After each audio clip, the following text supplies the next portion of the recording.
সুনামগঞ্জের হাওর বাংলাদেশের উত্তর-পূর্বাঞ্চলে অবস্থিত একটি বৃহৎ এবং বিশেষ প্রকৃতির জলাভূমি অঞ্চল।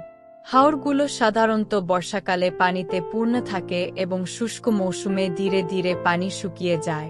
এই অঞ্চলের হাওরগুলো মূলত বন্যানিয়ন্ত্রিত অববাহিকা, যা বছরের প্রায় 6 মাস পানির নিচে থাকে এবং বাকি সময়ে ফসল উৎপাদনের জন্য ব্যবহৃত হয়।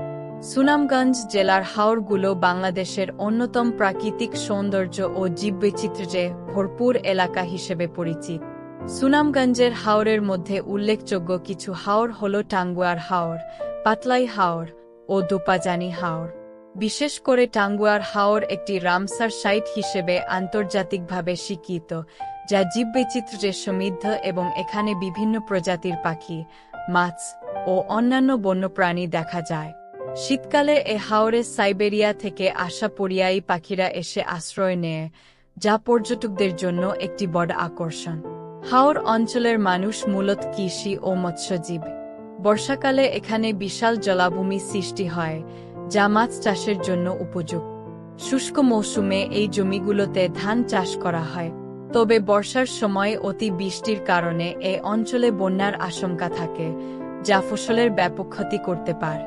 সুনামগঞ্জের হাওর পর্যটকদের জন্য একটি আকর্ষণীয় স্থান। নৌকা ভ্রমণ, পাখি দেখা এবং স্থানীয় জীববৈচিত্র্য উপভোগ করার জন্য প্রচুর পর্যটক এখানে আসেন।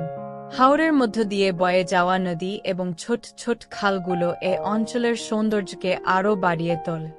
সুনামগঞ্জের হাওর শুধু প্রাকৃতিক সম্পদ নয়, বরং এটি এ অঞ্চলের মানুষের জীবনযাত্রার একটি অবিচ্ছেদ্য অংশ।